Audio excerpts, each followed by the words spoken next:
Hello everyone, ડિફરન્સિએશનમાં આપણે ઘણા બધા ફંક્શન ડિસ્કસ કરેલા છે. આજે એક નવું ફંક્શન જોવાનું છે, પેરામેટ્રિક ફંક્શન. તો ફર્સ્ટ તેની ડેફિનેશન જોઈ લઈએ, એના પછી એની મેથડ અને એના પછી એના some examples. Differentiation of parametric function. Sometimes x and y are given as function of another variable t or theta, then this type of equations are called parametric functions. X અને y એ કોઈપણ એક બીજા વેરિયેબલના function આપેલા હોય તો એવા ફંક્શનને આપણે અથવા એવા ઇક્વેશનને પેરામેટ્રિક ફંક્શન કહેવાય. ધારો કે તમને કોઈ પણ એવું ફંક્શન આપેલું છે કે x is equal to sine t and y is equal to cos t. બરાબર, એક્સ છે એ ટીનું ફંક્શન છે તો વાય પણ ટીનું ફંક્શન જ આપેલું હોવું જોઈએ. એક્સ થીટાનું ફંક્શન આપેલું હોય તો વાય પણ થીટાનું ફંક્શન જ હોવું જોઈએ. બરાબર છે. અથવા તમને એવું આપેલું હોય કે x is equal to cos theta and y is equal to sine theta. બરાબર, એક્સ અને વાય બંને જ્યારે કોઈ પણ ત્રીજા વેરિયેબલના ફંક્શન આપેલા હોય ત્યારે એ ઇક્વેશનને આપણે કહીશું પેરામેટ્રિક ફંક્શન્સ. જ્યારે તમને પેરામેટ્રિક ફંક્શનના એક્ઝામ્પલ આપેલા હોય તો એને કઈ રીતે સોલ્વ કરશું તે જોઈએ. Here x is a function of t and y is a function of t, then dy by dx. આપણે આગળના બધા જ એક્ઝામ્પલમાં ડીવાય બાય ડીએક્સ મીન્સ કે વાયનું એક્સની સાપેક્ષે ડિફરન્સિએશન મેળવેલું છે. તો જ્યારે તમને એક્સ ફંક્શન ઓફ ટી આપેલું હોય અને વાય એ ફંક્શન ઓફ ટી આપેલું હોય એટલે કે પેરામેટ્રિક ફંક્શન આપેલું હોય ત્યારે આપણે ડીવાય બાય ડીએક્સ કઈ રીતે ફાઇન્ડ કરશું. તો ફર્સ્ટ તમને જે એક્સ છે એ ટીનું ફંક્શન આપેલું છે તો એક્સનું ટીની સાપેક્ષે વિકલન કરી નાખો એટલે ડીએક્સ અપોન ડીટી. અને વાય છે એ પણ ટીનું ફંક્શન આપેલું છે તો વાયનું ટીની સાપેક્ષે વિકલન કરી નાખો એટલે કે dy upon dt. Therefore dy by dx is equal to dy upon dt upon dx upon dt is equal to g dash of t upon f dash of t, where f dash of t is not equal to 0. એટલે કે છેદમાં જે function મળે છે 0 મળવું જોઈએ નહીં, બાકી એ જે તે ફંક્શન આપણે ડિફાઇન કરી શકીએ નહીં. એક્સ એ ટીનું ફંક્શન આપેલું હોય અને વાય પણ ટીનું ફંક્શન આપેલું હોય તો ફર્સ્ટ સ્ટેપ આપણે બંનેનું ટીની સાપેક્ષે વિકલન કરી નાખવાનું છે. Therefore dy by dx is equal to dy upon dt upon dx upon dt. એમાં તમે વેલ્યુ મૂકી દો એટલે જે આન્સર મળશે એ તમને મળશે ડીવાય બાય ડીએક્સ. એક્ઝામ્પલ જોઈએ. X is equal to at square and y is equal to 280. હવે જો અહીંયા તમને બે ફંક્શન આપેલા છે અને એના ઉપરથી આપણે ડીવાય બાય ડીએક્સ મેળવવાનું છે તો બંને ફંક્શન ટીના ફંક્શન આપેલા છે. X is equal to at square and y is equal to 280. Solution જોઈએ. Here x is equal to at square and y is equal to 280. That means x is a function of t and y is a function of t. First step આપણે x છે એ જેનું function આપેલું છે એની સાપેક્ષે એનું વિકલન કરી નાખો. આગળના બધા જ એક્ઝામ્પલમાં આપણે એક્સની સાપેક્ષે વિકલન કરતા હતા એટલે કે ડી બાય ડીએક્સ એપ્લાય કરતા હતા. અહીંયા તમને ટીની સાપેક્ષે વિકલન કરવાનું થાય તો ડી બાય ડીટી એપ્લાય કરવું પડે. Therefore dx upon dt is equal to a છે કોન્સ્ટન્ટ નીકળી જાય into d upon dt of t square. બરાબર છે. ટી સ્ક્વેરનું ટીની સાપેક્ષે વિકલન એટલે કે એક્સ સ્ક્વેરનું એક્સની સાપેક્ષે વિકલન શું થાય તો કે 2x અહીંયા થશે 2t. બરાબર છે. તો is equal to a into 2t is equal to 2at.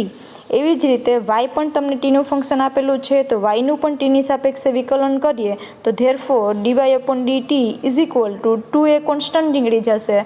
ટીનું ટીની સાપેક્ષે 1 is equal to 2a into 1 is equal to 2a. Therefore dy by dx is equal to જે આપણી ફોર્મ્યુલા છે ફોર્મ્યુલા મૂકી દો. Dy upon dt upon dx upon dt is equal to dy upon dt is equal to 2a upon dx upon dt is equal to 2at. 2a cancel થઈ જાય is equal to 1 upon T where t is not equal to 0. That is answer. Next example જોઈએ.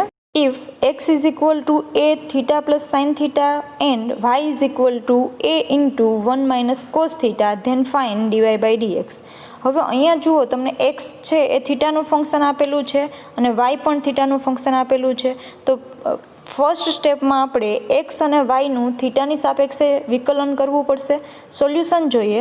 Here x is equal to A theta plus sine theta.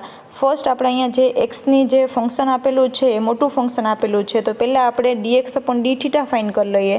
Second સ્ટેપમાં આપણે dy upon d theta મેળવીશું. Differentiate with respect to theta on both sides we get dx upon d theta is equal to d upon d theta of a into theta plus sin theta. બંને બાજુ d by d theta apply કરતા is equal to a constant નીકળી જશે into d upon d theta of theta plus sin theta is equal to a into હવે theta plus sin theta આપેલું છે તો addition rule મુજબ બંનેને અલગ અલગ ડિફરન્સિએશન આપી દઈએ d theta upon d theta plus d upon d theta of sin theta. Therefore dx upon d theta is equal to a into theta નું થીટાની સાપેક્ષે ડિફરન્સિએશન 1 plus sin theta નું differentiation cos theta. Therefore dx upon d theta is equal to a into 1 plus cos theta. આ તમને મળી ગયું એક્સનું થીટાની સાપેક્ષે differentiation. હવે આપણે વાય છે એ પણ થીટાનું ફંક્શન આપેલું છે તો વાયનું થીટાની સાપેક્ષે ડિફરન્સિએશન કરવાનું થશે. તો here y is equal to a 1 minus cos theta. Therefore differentiating with respect to theta on both sides we get dy upon d theta is equal to d upon d theta of a into 1 minus cos theta. Therefore dy upon d theta is equal to a constant into d upon d theta of 1 minus d upon d theta of cos theta is equal to a as it is into 1 નું differentiation 0 થઈ જશે constant આપેલું છે એટલા માટે minus cos થીટાનું differentiation minus sine theta એટલે minus sine theta. Therefore dy upon d theta is equal to a into minus minus plus એટલે એ ઇન્ટુ સાઇન થીટા. આ તમને મળ્યું ડીવાય અપોન ડી થીટા. હવે આગળ જોઈએ. આગળ આપણે ડીવાય અપોન ડીએક્સની વેલ્યુ ફાઇન્ડ કરવાની છે. તો ફર્સ્ટ આપણે ડીવાય અપોન ડીએક્સની વેલ્યુ ફોર્મ્યુલા મૂકી દઈએ. Now dy by dx is equal to dy upon d theta upon dx upon d theta. Formula યાદ રાખવા માટે ડીવાય અપોન ડીએક્સમાં વાય જેનું ફંક્શન છે એના છેદમાં એ વેલ્યુ મૂકી દઉં અને જે એક્સ જેનું ફંક્શન છે એટલે એના છેદમાં એ વેલ્યુ મૂકી દઈએ. તો અહીંયા તો આપણને જે તે ફંક્શન આપેલા છે બંને કોઈ પણ ટીના વેરિયેબલ આપેલા હોય અથવા એક્સના મીન્સ કે થીટાના ફંક્શન આપેલા હોય તો જ્યારે ટીના ફંક્શન આપેલા હોય ત્યારે dy upon dt upon dx upon dt અને થીટાના ફંક્શન આપેલા હોય ત્યારે dy upon d theta upon dx upon d theta is equal to value મૂકી દઈએ. Dy upon d theta is equal to a into sine theta upon dx upon d theta is equal to a into 1 plus cos theta. હવે બંનેમાંથી a cancel કરી દઈએ તો is equal to sine theta upon 1 plus cos theta. ટ્રિગોનોમેટ્રિકની ફોર્મ્યુલાનો use કરી અને જે આ એક્ઝામ્પલને આગળ સોલ્વ કરી શકાય. તો અહીંયા સાઈડમાં તમને ફોર્મ્યુલા આપેલી છે cos 2 theta is equal to 2 cos square theta minus 1. એના ઉપરથી આપણે 1 plus cos 2 theta is equal to 2 cos square theta લખી શકીએ. હવે અહીંયા 2 થીટાની જગ્યાએ આપણે થીટા લખીએ તો થીટાની જગ્યાએ થીટા બાય 2 લખવું પડે. બરાબર છે. Therefore 1 plus cos theta is equal to 2 cos square theta by 2. તો અહીંયા જે છેદમાં તમને આપેલું છે 1 પ્લસ કોસ સ્ક્વેર થીટા એના બરાબર આપણે 2 કોસ સ્ક્વેર થીટા બાય 2 લખી શકીએ. એના પછીની જે ફોર્મ્યુલા છે sine 2 theta is equal to 2 sine theta into cos theta. એના ઉપરથી આપણે સાઇન થીટાની વેલ્યુ બનાવવી હોય તો થીટાની જગ્યાએ થીટા બાય 2 લખવું પડે. Therefore sine theta is equal to 2 sine theta by 2 into cos theta by 2. તમને સાઇન થીટા દેખાય છે ત્યાં 2 sine theta by 2 into cos theta by 2 મૂકી દઈએ અને 1 પ્લસ કોસ થીટાની જગ્યાએ 2 cos square theta by 2 is equal to 2 sine theta by 2 into cos theta by 2 upon 2 cos square theta by 2. 2 cancel થઈ જશે. Cos theta by 2 cos theta by 2 cancel થઈ જાય એટલે વધશે sine theta by 2 upon cos theta by 2.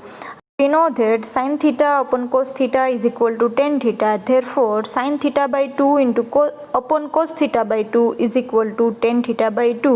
Therefore dy by dx is equal to tan theta by 2. That is answer. Next example જોઈએ. If x is equal to 1 upon 2 into t plus 1 upon t and y is equal to 1 upon 2 into t minus 1 upon t, then find dy upon dx. હવે અહીંયા તમને x અને y બંને T વેરિયેબલના function આપેલા છે એટલા માટે આ જે ફંક્શન આપેલા છે એ પેરામેટ્રિક ફોર્મ આપેલું છે. તો પેરામેટ્રિક ફોર્મ આપેલું હોય ત્યારે એક્સ જેનું ફંક્શન આપેલું હોય એની સાપેક્ષે એનું વિકલન અને વાય જેનું ફંક્શન આપેલું હોય એની સાપેક્ષે એનું વિકલન. સોલ્યુશન જોઈએ. Here x is equal to 1/2 into t plus 1/t. First આપણે dx અપોન dt ફાઇન કરી લઈએ, એના પછી dy અપોન dt ફાઇન કરશું. Differentiating with respect to t on both sides we get therefore dx upon dt is equal to d upon dt of 1/2 into t plus 1/t is equal to 1/2 constant નીકળી જશે. t plus 1/t addition rule મુજબ અલગ અલગ differentiation આપી શકાય. d by dt of t plus d by dt of 1/t.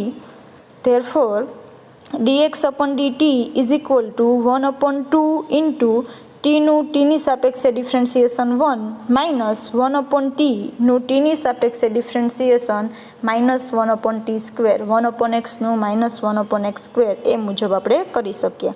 Is equal two અહીંયા જે બ્રેકેટમાં તમને આપેલું છે 1 માઇનસ 1/t સ્ક્વેર, એમાં આપણે એલસીએમ લઈ લઈએ એટલે ક્રોસ ગુણાકાર કરવો પડે.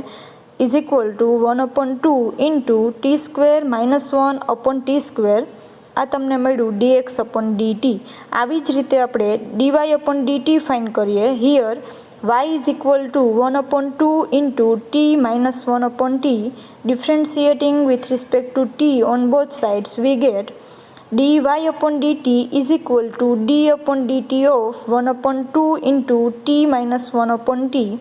આગળના એક્ઝામ્પલની મીન્સ કે આગળ જે સ્ટેપ કર્યું એવી જ રીતે 1/2 એ કોન્સ્ટન્ટ નીકળશે અને સબસ્ટ્રેક્શનના રૂલ મુજબ બંનેને આપણે અલગ અલગ ડિફરન્શિએશન આપી શકીએ. 1/2 into d upon dt of t minus d upon dt of 1/t is equal to 1/2 as it is ટીનું ટીની સાપેક્ષે ડિફરન્શિએશન 1 માઇનસ 1/tનું ટીની સાપેક્ષે differentiation minus 1/t square. therefore dy upon dt is equal to 1 minus minus plus થઈ જાય plus 1/t square is equal to 1/2 t square plus 1/t square. therefore dy by dx is equal to 1/2 into t square plus 1/t square. Now dy upon dx is equal to dy upon dt upon dx upon dt is equal to 1/2 into t square plus 1 upon t square upon 1/2 into t square minus 1 t square.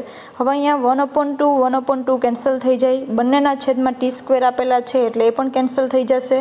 તો શું વધશે? therefore dy upon dx is equal to t square plus 1 upon t square minus 1. that is answer. આજના લેક્ચરમાં આપણે parametric ફંક્શનના 3 example જોયેલા છે. 3 example અલગ અલગ મેથડના છે. આવી રીતે કોઈ પણ તમને પેરામેટ્રિક ફંક્શનનો એક્ઝામ્પલ આપેલો હોય તો આ મેથડ ફોલો કરી અને ઇઝીલી આન્સર મેળવી શકાય. પેરામેટ્રિક ફંક્શનમાં ખાસ યાદ રાખવાનું છે કે જે તમને એક્સ અને વાય વેરિયેબલ એક્સ અને વાય ફંક્શન આપેલા છે એ કોઈ એક ત્રીજા વેરિયેબલનું ફંક્શન આપેલું હોય ત્યારે પેરામેટ્રિક ફંક્શનની મેથડથી એક્ઝામ્પલ સોલ્વ કરશું. અને વાય એ ટીના ફંક્શન આપેલા હોય તો બંનેનું આપણે ટીની સાપેક્ષે ડિફરન્શિએશન કરવાનું થશે અને જે કોઈ બીજા વેરિયેબલના ફંક્શન આપેલા હોય તો એની સાપેક્ષે ડિફરન્શિએશન કરવાનું થશે. એ ખાસ યાદ રાખવાનું છે. આગળના લેક્ચરમાં આપણે એક નવી મેથડ જોઈશું. Thank you.